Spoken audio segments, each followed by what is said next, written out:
श्री शिवाय नमस्तुभ्यम हर हर महादेव। सावन के 21 महा उपाय का यह भाग 2 है। कल हमने एक भाग बताया था जिसमें हमने सावन के 21 महा उपाय में से 1 से लेकर 7 तक के उपायों की जानकारी दी थी। सभी उपाय हमने आपको वीडियो के माध्यम से भी समझाने का प्रयास किया था। अगर आपने वह वीडियो नहीं देखा है तो इस वीडियो को देखने के बाद आप चैनल पर जाकर उस वीडियो को भी देख सकते हैं। वह सावन के उपाय का पार्ट 2 है और यह सावन के महा उपाय का पार्ट 3 है।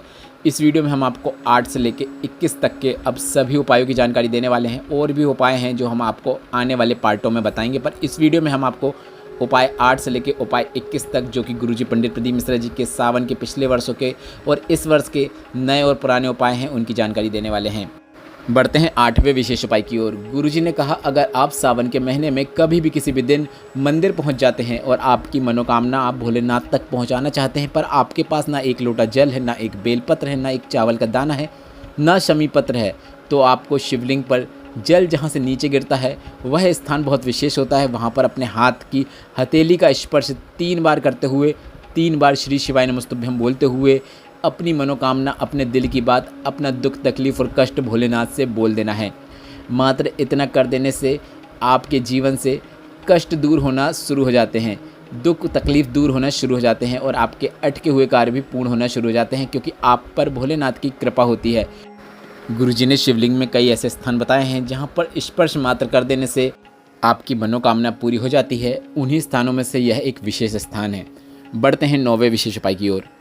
गुरुजी ने नंदी के कानों में मनोकामना कहने का एक तरीका बताया था। गुरुजी ने कहा, बेलपत्र की बीच वाली पत्ती की डंडी को, वह भाग जो होता है उसे आपको पकड़ना है। बेलपत्र में 3 पत्तियां होती हैं, उसमें से जो बीच वाली पत्ती होती है उसकी डंडी को आपको पकड़ना है और उस बेलपत्र को आपको नंदी के पीठ के ऊपर रखना है। इसके बाद आप अपनी कामना नंदी भगवान के कानों में बोल सकते हैं।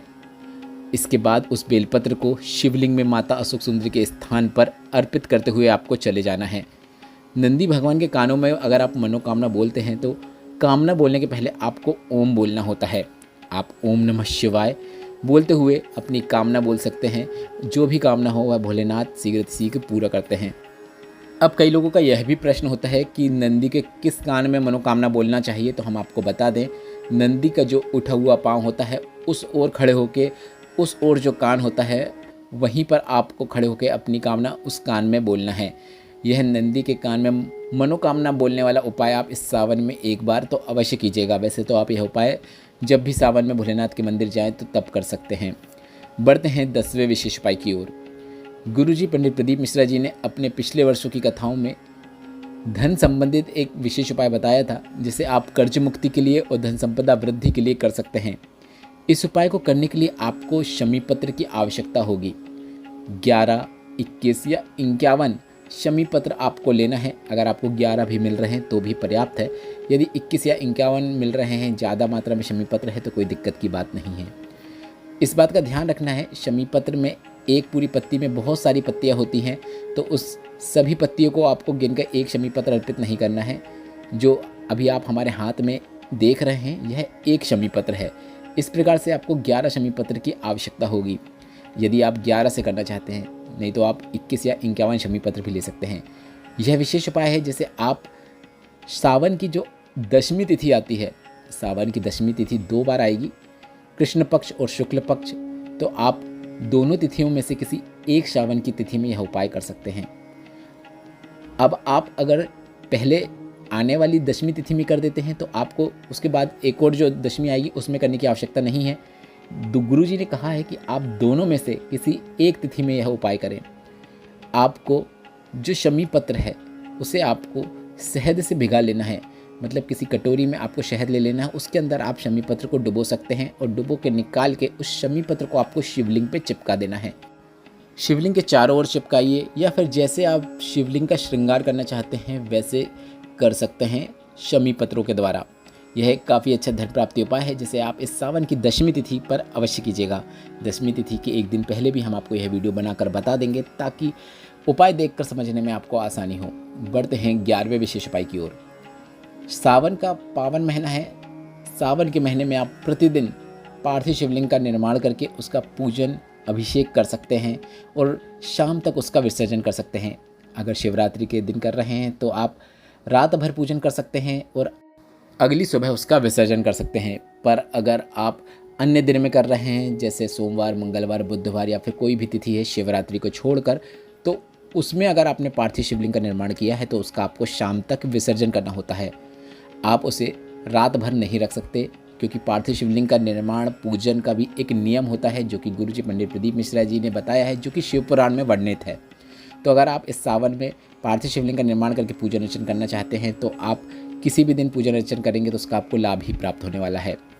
बढ़ते हैं 12वें विशेष उपाय की ओर।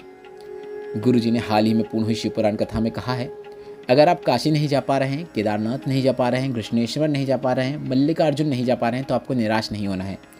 आप सावन के महीने में जब भी 2 लोटा जल लेकर भोलेनाथ के मंदिर जाएंगे तो आपको मन में ही बोलना है कि मैं काशी नहीं आ पाई, केदारनाथ नहीं आ पाई, कृष्णेश्वर नहीं आ पाई, महाकाल नहीं आ पाई, मल्लिकार्जुन नहीं आ पाई, पर मैं यहाँ से शिवलिंग पे जल अर्पित कर रही हूँ और वहाँ आपको वह जल स्वीकार करना है। गुरुजी ने कहा आपका जल भोलेनाथ तक अवश्य पहुँच जाएगा। बढ़ते हैं 13वीं जानकारी की ओर, 13वें उपाय की ओर। गुरुजी ने कहा ऐसी बहन जिन्हें वर्षों से संतान सुख नहीं हुआ है, 19-20 साल निकल गए हैं, तो इस सावन में आपको घृष्णेश्वर महादेव का नाम लेते हुए, एक बार फिर से सुन लीजिए, इस सावन में आपको घृष्णेश्वर महादेव का नाम लेते हुए, तुम्रुकेश्वर महादेव का नाम लेते हुए, महादेव के इन दोनों स्वरूपों का नाम लेते हुए 2 कलश जल आपको शिवलिंग पे अर्पित करना है। ऐसा आप पूरे सावन में कर सकते हैं, या फिर आप नियम बना सकते हैं कि प्रत्येक सोमवार या फिर सावन में लगातार 7 दिन, 11 दिन, जितने भी दिन का आप नियम बना सकते हैं वह नियम बनाइए और वह नियम पूरा कीजिए। दोनों का नाम लेते हुए, घृष्णेश्वर महादेव और तुम्रुकेश्वर महादेव का नाम लेते हुए आपको शिवलिंग पे जल अर्पित करना है। मात्र इतना ही करना है, पर अगर आप चाहें तो थोड़ा सा जल प्राप्त करके घृष्णेश्वर महादेव और तुम्रुकेश्वर महादेव का नाम लेते हुए उस जल का आचमन भी कर सकते हैं। भोलेनाथ की कृपा होगी, संतान सुख अवश्य मिलेगा। बढ़ते हैं 14वें विशेष उपाय की ओर। गुरुजी ने कहा सावन में जब भी आप पहली बार भोलेनाथ के मंदिर जाएं तो आप 1 लोटा जल चढ़ाकर अपनी बात देवाधिदेव महादेव से बोल सकते हैं। आप 1 लोटा जल चढ़ाएं और आप 5 बार काशी काशी काशी काशी काशी ऐसे बोल दें और वह जल काशी विश्वनाथ तक पहुंच जाता है और आप अपने दिल की बात भोलेनाथ से बोल सकते हैं। बढ़ते हैं 15वें विशेष उपाय की ओर। सावन माह के विशेष उपायों की जानकारी हाल ही की शिव पुराण कथा, जो कि अभी सीहोर कुबेरश्वर धाम में पूर्ण हुई है, जिसका नाम गुरु महादेव शिव महापुराण कथा था। इसमें गुरु जी ने सभी से इस सावन के महीने में 3 नियम बनाने को कहा है। पहला नियम है 2 लोटे जल आपको शिवलिंग पर अर्पित करना है, मतलब 2 लोटे में एक साथ जल भर के दोनों से एक साथ जल आपको शिवलिंग पर अर्पित करना है। दूसरा नियम है श्री शिवाय नमस्तुभ्यम मंत्र का जाप आपको किसी बेलपत्र के वृक्ष के नीचे बैठकर 108 बार करना है, मतलब एक माला करना है। गुरुजी ने एक माला करने को कहा है, पर माला में 108 मनके होते हैं। अगर आपके पास माला नहीं है तो आप 108 बार श्री शिवाय नमस्तुभ्यम मंत्र का जाप बेलपत्र के वृक्ष के नीचे बैठकर या छांव में कर सकते हैं। अगर बैठने की व्यवस्था नहीं है तो आप खड़े खड़े भी कर सकते हैं। और गुरुजी ने कहा बेलपत्र का वृक्ष नहीं है तो आप बेलपत्र को अपने मस्तक में लगाते हुए, सर में लगाते हुए भी श्री शिवाय नमस्तुभ्यम मंत्र का जाप 108 बार कर सकते हैं। अगर यह भी नहीं है, बेलपत्र भी नहीं है, तो आप बेलपत्र के वृक्ष के नीचे की जो मिट्टी होती है उसे अपने मस्तक में लगाते हुए भी श्री शिवाय नमस्तुभ्यम मंत्र का जाप कर सकते हैं। पर आपको ऐसा सावन में 5 दिन करना है। कोई भी 5 दिन हो सकते हैं, लगातार भी हो सकते हैं, या कुछ दिनों के अंतराल में भी 5 दिन हो सकते हैं। आपको बस 5 दिन ऐसा करना है, श्री शिवाय नमस्तुभ्यम मंत्र का जाप बेलपत्र के वृक्ष की छांव में करना है। तीसरा नियम गुरुजी ने यह बनाने को कहा है कि आपको इस सावन के महीने में एक बेलपत्र का वृक्ष लगाना है, मतलब पौधा लगाना है, उसे बड़ा करना है। उसके बाद उसे आप किसी मंदिर या फिर ऐसी जगह लगा दें जहाँ पर वह पूरा बड़ा हो सके और उसका लाभ आपको भी प्राप्त हो और अन्य शिव भक्तों को भी प्राप्त हो। बढ़ते हैं 16वें विशेष उपाय की ओर। गुरुजी ने कहा जल चढ़ाने की शुरुआत आपको एक विशेष स्थान से करना है।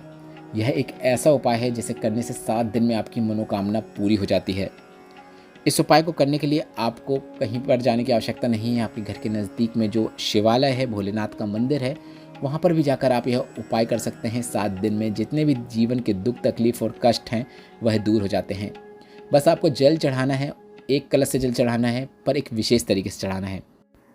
जल चढ़ाने की शुरुआत आपको शिवलिंग में जलाधारी से जल जहाँ से नीचे गिरता है, शिवलिंग का वह स्थान जो कि गणेश भगवान के स्थान और कार्तिकेय भगवान का स्थान और माता अशोक सुंदरी के आगे का स्थान होता है, वहाँ से आपको जल चढ़ाने की शुरुआत करना है। इसके बाद वहाँ से जल चढ़ाते हुए आपको शिवलिंग के चारों ओर घुमाते हुए, मतलब शिवलिंग में जो माता पार्वती के हस्तकमल होते हैं, शिवलिंग का जो कटी भाग होता है, वहाँ से घुमाते हुए वापस उसी स्थान तक आपको जल अर्पित करना है जहाँ से आपने शुरुआत करी है। इसके बाद वहाँ से जल चढ़ाते हुए वापस आपको जल की धार को शिवलिंग के ऊपर लाना है, जहाँ से भी बैठकर आप यह प्रयोग कर रहे हैं, उपाय कर रहे हैं। इसके बाद पूरा जल आपको शिवलिंग के ऊपर द्विजेश्वर महादेव का नाम लेते हुए अर्पित कर देना है। ऐसा लगातार आपको 7 दिनों तक करना है। गुरुजी ने कहा भोलेनाथ 7 दिन में आपके जीवन से दुख तकलीफ कष्ट दूर कर देंगे। सावन में आपको द्विजेश्वर महादेव वाला जल शिवलिंग पे जरूर अर्पित करना है। आप वीडियो में देखकर समझ गए होंगे कि यह उपाय आपको किस प्रकार से करना है। बढ़ते हैं 17वें विशेष उपाय की ओर। शिवलिंग पे आपको 108 सामग्री अर्पित करना है। आप 108 धतूरा अर्पित कर सकते हैं, 108 गेहूं के दाने अर्पित कर सकते हैं, मूंग के दाने अर्पित कर सकते हैं, चावल के दाने अर्पित कर सकते हैं। बस जो भी चीज़ आप अर्पित करें वह पूर्ण होना चाहिए, टूटे हुए नहीं होना चाहिए, क्योंकि भोलेनाथ को जो भी चीज़ अर्पित की जाती है वह पूर्ण अर्पित की जाती है।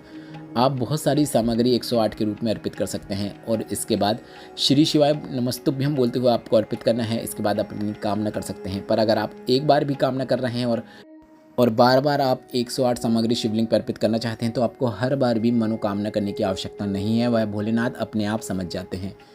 108 सामग्री आप अलग अलग अर्पित कर सकते हैं। ऐसा ज़रूरी नहीं है कि आपको पूरे महीने में एक जैसी ही सामग्री अर्पित करना है। कई प्रकार की चीज़ें हैं जो आप भोलेनाथ की शिवलिंग पे 108 के रूप में अर्पित कर सकते हैं, मतलब 108 की संख्या में अर्पित कर सकते हैं। जैसे बेलपत्र, धतूरा, गेहूं के दाने, मूंग के दाने, काली मिर्च, लौंग और भी कई चीज़ें हैं जिसे आप 108 के रूप में अर्पित कर सकते हैं। जैसे आप 108 सफ़ेद पुष्प अर्पित कर सकते हैं, चावल के दाने अर्पित कर सकते हैं, सफ़ेद पुष्प अर्पित कर सकते हैं, लाल पुष्प अर्पित कर सकते हैं, आंकड़े के पुष्प अर्पित कर सकते हैं, धतूरे के पुष्प अर्पित कर सकते हैं जो कि आपको आसानी से मिल सकते हैं, कनेर के पुष्प अर्पित कर सकते हैं। बस संख्या 108 होनी चाहिए। बढ़ते हैं 18वें विशेष उपाय की ओर। गुरुजी ने एक सावन भादो वाला उपाय बताया था जिसे आपको सावन की नवमी की विशेष तिथि के विशेष अवसर पर करना होता है। गुरुजी ने कहा था अगर किसी को उदर से जुड़ी हुई समस्याएं हैं, पेट से जुड़ी हुई समस्याएं हैं तो उन्हें यह विशेष उपाय करना है। यह उपाय के लिए आपको 7 दूर्वा लेनी है। 7 दूर्वा सबसे पहले आपको शिवलिंग में जो माता सुख सुंदरी का स्थान होता है वहाँ पर स्पर्श करवानी है। अर्पित नहीं करना है, इस बात का ध्यान रखें, सिर्फ स्पर्श करवाएं। इसके बाद आपको इन 7 दूर्वा को शिवलिंग के ऊपर स्पर्श करवाना है। यहाँ पर भी आपको अर्पित नहीं करना है, सिर्फ स्पर्श करवाना है। इसके बाद गुरुजी ने कहा है कि इन 7 दूर्वा को गणेश भगवान के चरणान बिंद में स्पर्श कराते हुए आपको प्राप्त कर लेना है, लेकर आ जाना है। गणेश भगवान के चरणान बिंद से तात्पर्य है अगर भोलेनाथ के मंदिर में गणेश भगवान जो बैठे होते हैं, जो मूर्ति होती है, तो आप उनके चरणों में स्पर्श कराते हुए प्राप्त कर सकते हैं। अगर जहाँ पर आप यह उपाय कर रहे हैं वहाँ पर गणेश भगवान की मूर्ति नहीं है तो शिवलिंग में जो गणेश भगवान का स्थान होता है वहाँ पर भी आप स्पर्श करा सकते हैं और वापस दूर्वा को प्राप्त कर सकते हैं। अब इस दूर्वा को आपको संभाल कर रख लेना है, मतलब आपने सावन की नवमी तिथि में यह विशेष उपाय किया है। फिर जब भादों का महीना आएगा तब आपको 7 दिन लगातार इन 7 दूर्वा का एक एक करके आचमन करना है और आचमन करते समय आपको हाट के ईश्वर महादेव का नाम लेते हुए आचमन करना है। गुरुजी ने कहा पेट से जुड़ी हुई समस्याओं में आपको अवश्य आराम देखने को मिलेगा। बढ़ते हैं 19वें विशेष उपाय की ओर।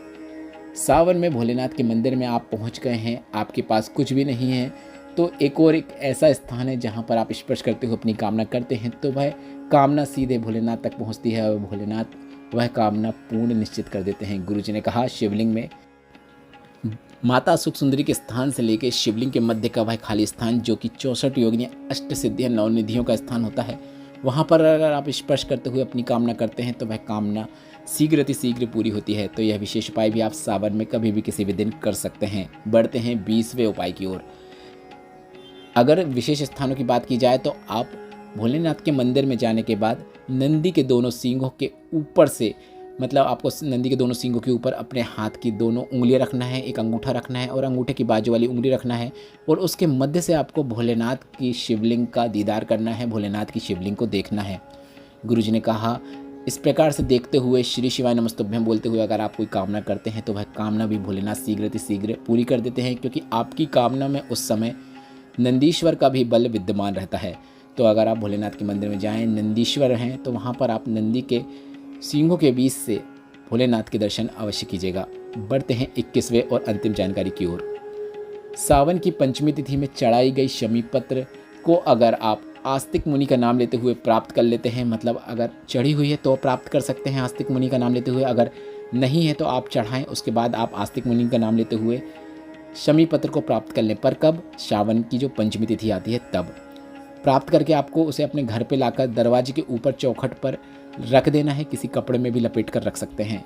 ऐसा करने से आपके घर में सर्प प्रवेश नहीं करेगा, क्योंकि गुरुजी ने कहा उस शमी पत्र में शंकर भगवान की 5 बेटियां जया, विशरा, शामली वाली 2 तिली देव का वास होता है, जो कि रक्षा करती हैं। तो अभी भी कई ऐसे उपाय हैं जो कि सावन के उपाय हैं, जो हम इस वीडियो में तो आपको नहीं बता पाए हैं, क्योंकि हमारा 21 उपायों वाला वीडियो इस वीडियो के साथ पूर्ण होता है। अभी भी लगभग 15 से 20 ऐसे उपाय हैं जो हम आपको बताना चाहते हैं, जिसे हम सावन के महा उपाय पार्ट 4 में बताएंगे। तो आप कमेंट बॉक्स में अगर पार्ट 4 देखना चाहते हैं तो टाइप कीजिएगा पार्ट 4, और यह वीडियो आपको उपयोगी लगा हो तो इस वीडियो को लाइक करके कमेंट बॉक्स में हर हर महादेव अवश्य टाइप कीजिएगा। अगर व्हाट्सएप में हमसे जुड़ना चाहते हैं तो व्हाट्सएप चैनल की लिंक मैंने कमेंट बॉक्स में मेंशन कर दी है, जिसमें टच करके आप हमसे व्हाट्सएप में भी जुड़ सकते हैं, हमें व्हाट्सएप में भी फॉलो कर सकते हैं, जिसमें हम रोजाना की तिथियों की जानकारी के साथ साथ भोलेनाथ के सुंदर स्टेटस और उपयोगी जानकारी आप तक पहुँचाते हैं। श्री शिवाय नमस्तुभ्यम। हर हर महादेव।